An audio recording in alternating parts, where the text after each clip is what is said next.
Dans Solo Leveling, au Japon, d'énormes camions bennes déversent des quantités massives de cristaux magiques dans les rues. Yuri Orlov affirme que 200 000 tonnes de cristaux de mana devraient suffire à alimenter le cercle magique. Le Russe explique qu'il va d'abord ériger une barrière magique, encercler la porte, puis ajouter l'énergie nécessaire grâce aux cristaux de mana. Ensuite, le cercle magique puisera sa propre énergie. Cependant, quelque chose cloche, dit Yuri. Un agent lui demande s'il y a un problème et le chasseur de rang S précise que ce n'est pas lié au cercle magique. Il a plutôt l'impression que quelqu'un rôde dans les parages et demande « Qui es-tu? Montre-toi » alors que le maître des barrières s'écrie, demandant ce qui se cache là alors qu'il scrute l'horizon. L'agent se demande si quelqu'un oserait encore traîner dans les rues alors qu'une rupture de donjon est imminente. Mais Yuri précise qu'il n'a jamais dit qu'il s'agissait d'une personne. Perché sur un toit, Sung Il-wan, l'homme retrouvé dans un donjon et qui a affronté le monarque du givre, complimente les sens aiguisés de Yuri. Il remarque que ce n'est pas surprenant vu d'où vient sa force. De toute façon, il ajoute que tout commence enfin. Tout se déroule exactement comme le veut cette tragédie prédéterminée.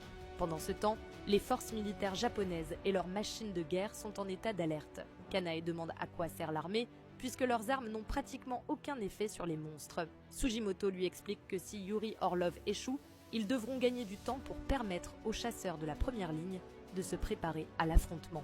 Kanae compare leur situation à celle de chair à canon et Sugimoto lui répond qu'ils ne sont pas si différents, car en première ligne, ils verront directement à quel point les humains sont impuissants face à une catastrophe. Alors que Yuri et l'agent s'approchent de la porte, le Russe annonce que si tout se passe bien, il pourrait gérer seul le portail de rang S.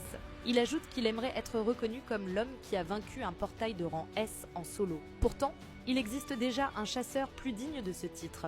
En débouchant une bouteille, un agent lui fait remarquer que l'alcool n'est peut-être pas une bonne idée, mais Yuri écarte l'objection d'un revers de main.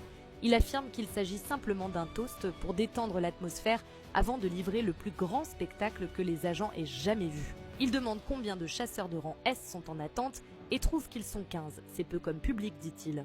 Ensuite, il s'interroge sur ce que font les États-Unis et demande s'ils n'ont vraiment envoyé aucun chasseur de rang S en renfort. L'agent lui répond qu'un portail de rang S est apparu dans le Maryland et que 2 autres ont surgi en Angleterre, en Inde et ailleurs. Yuri fait une remarque, chaque pays doit être sous pression avec le manque de main-d'œuvre lorsque soudain l'agent reste bouche bée en voyant la porte rouge commencer à s'ouvrir.